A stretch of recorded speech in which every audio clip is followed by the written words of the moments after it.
Welcome back. If you're watching this video, you've probably made it through day 1 and day 2 of our digital stencil project. And probably the reason why you'd be clicking this is because of the title. What I'm going to plan on showing you guys is sort of the way that I've expressed in my class. I'd like them to follow stepwise. Changing colors inside their stencil or the layers that they've built up in Photoshop themselves. So some of this information may come off a little weird or odd because there's some prior videos that you probably have to have watched or knowledge that you're going to want to have already kind of recorded. For this video, I'm just using one of the versions of the image that I've been working with that I actually saved after the class walked out. So this might not necessarily correspond directly to what you saw in a past video, but rest assured it's still the same thing.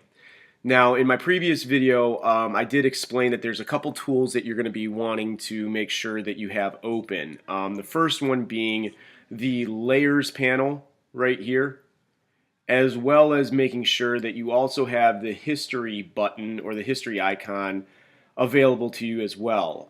In Photoshop, you can click off or click on top of some of these, and they'll just overlap.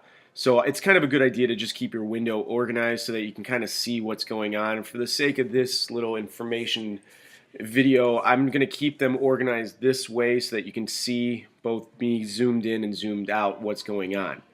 Now in my layers panel, you'll notice that I have 3 layers that comprise of different kind of colors.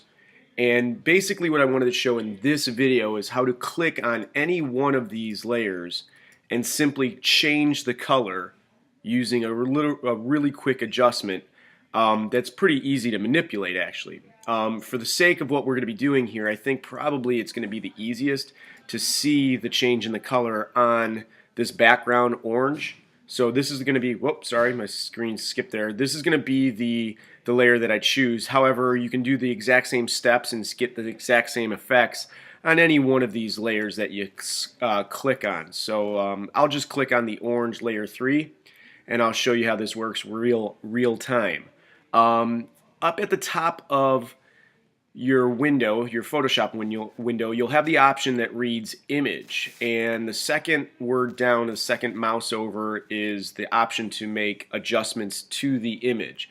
This is the one that I'd like you to hover your mouse over, and actually another little sub menu will pop out if I can get my screen to kind of get there. And we have used to been going down to the desaturate option, so this shouldn't be all that foreign to you, but you're not going to click on the desaturation.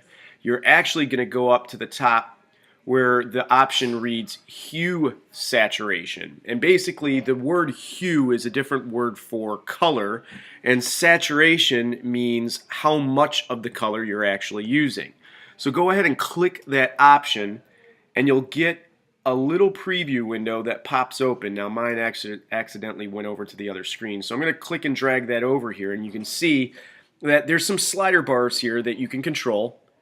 And then at the bottom there's these 2 check boxes. Mine already, for the preview box, has a check in it. I like to recommend to all new users that this preview box is checked, just because it gives you a good idea of what's happening as you do it, so you can kind of see before you actually commit to the option. So I'll zoom out here, just make sure that preview button is clicked. And what I can do is I can slide the very first slider, the hue slider, to the left or to the right, and this color will change based on whatever layer I'm on. So for example, it's right in the middle now because it was an orange color. As I move over, the green and orange kind of mix and it ends up showing me the different color that it's changing to. I don't want to get too Photoshoppy on you guys, but basically what I've been recommending to my classes is move this slider back and forth until you find a color that you're comfortable with. Like I'm not really comfortable with it, but I'm going to use this purple color. And then you can change how much of that purple color is actually exposed by adjusting the saturation, either with more purple or less. Now, what's important to understand is saturation and lightness are 2 totally different things.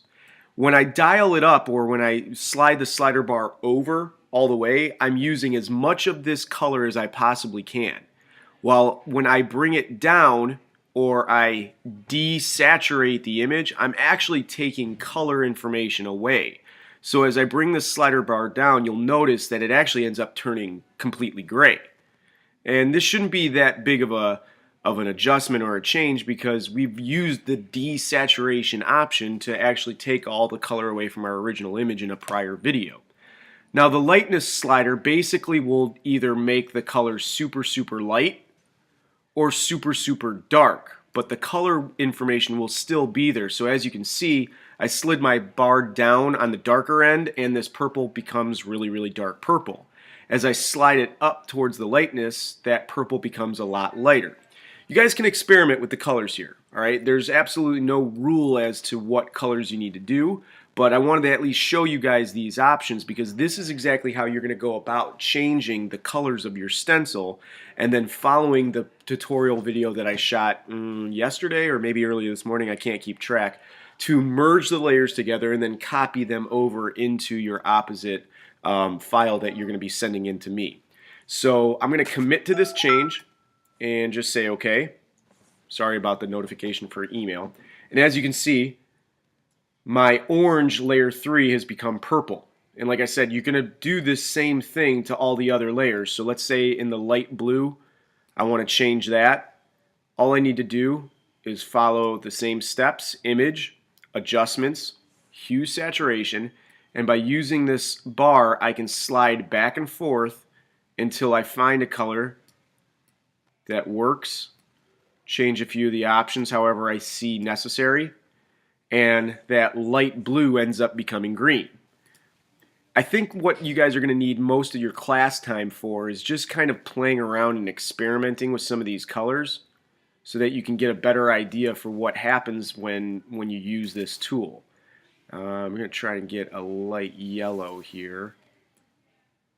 But I also want to make sure that you guys understand that all of this is reversible. You can technically go back to any point in time. So if you're looking at this image and you're saying to yourself, I really don't like what I've got, all you need to do is have the history option open and it'll show you every change that you've made.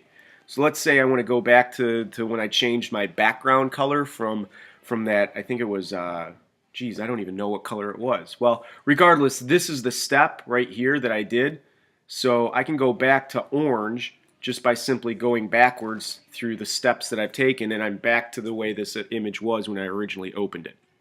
I hope this video was short but also informative, and if you've got any questions during class, please call me over after you watch this, and maybe you'll have a better understanding for some of the tips or some of the words vocabulary-wise that I'm going to be using when I come over to give you a hand. All right? Thanks a lot.